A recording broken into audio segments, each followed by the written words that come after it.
Hi எவரும் எல்லோரும் நல்லா இருக்கீங்களா? சாப்பிட்டீங்களா? நம்ம மீது இறைவன் சாந்தியும் சமாதான நிலவட்டமாக.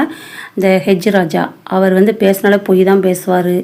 அவர் இருக்கிற கொள்கை அப்படி. அந்த கொள்கையில் பிறருக்கும் பிறருடைய மக்களுக்கும் உடைமைகளையும் பிறரையும் துன்பப்படுத்த தான் அவங்களுடைய கட்சியில் சொல்லிக் கொடுக்காங்க. அதனால் அவர் அப்படி தான் பேசுவார், சபிப்பார், எல்லாம் செய்வார். அதனால தான் அவருக்கும் அதே நடக்கு.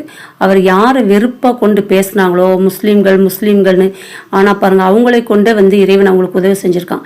ஏன்னா இறைவன் சொல்கிறான், எவர் தன்னுடைய நாவினால் ஊதி இந்த மார்க்கத்தை அணைச்சலாம் நினைப்பாங்க இந்த ஒளியை, ஆனால் அங்கேயும் பரிபூர்ணப்படுத்தப்படும் சொல்லுது. அதே மாதிரி இன்னைக்கு யாரை வெறுப்பு பேச்சா இவர் பேசினாரோ அவரை கொண்டே இறைவன் உதவி செஞ்சுருக்கான்.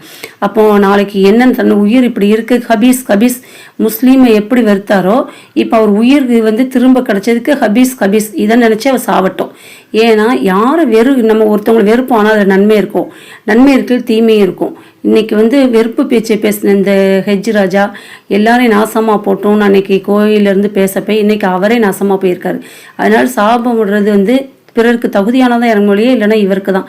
இவங்க இந்த கொள்கையை ஏற்றுக்கிட்டாங்களே, இவங்களுக்கு பிஜேபி ஆர்எஸ்னாலே கலவரம் ரத்த ஆறு தான் ஓடும். அவங்க வந்துட்டாலே அந்த இடத்துல அன்பு இருக்காது, அரவணைப்பு இருக்காது, பணிவு இருக்காது, ஒன்றும் இருக்காது. இவங்க வந்தாலே அதிகாரம் திமுறு ஆணவம் தான் இருக்கும். ஏன்னா இவன் உயர்ந்தவனாம். இவன் என்ன உயர்ந்தவன்? இவன் சாதாரண மனிதன் தான். இவனுக்குன்னு சந்தனம் பன்னீரமாக போகுது. இவன் பிறருக்கு எதை நினச்சானோ அதுதான் இவனுக்கும் நடக்கும். இவன் இன்னைக்கு எல்லாரும் சபிச்சுட்டு இன்னைக்கு பாருங்க இழுத்துக்கிட்டு இது தேவையா? இவர் நல்லா இருக்கணும் தான் நம்ம நினைக்கிறோம். இன்னைக்கு இஸ்லாமிய வெறுப்பு பேச்சு பேசினால இறைவன் அவரை யாரை வெறுத்தாரோ அவரை கொண்டே உதவி செஞ்சுருக்கான்.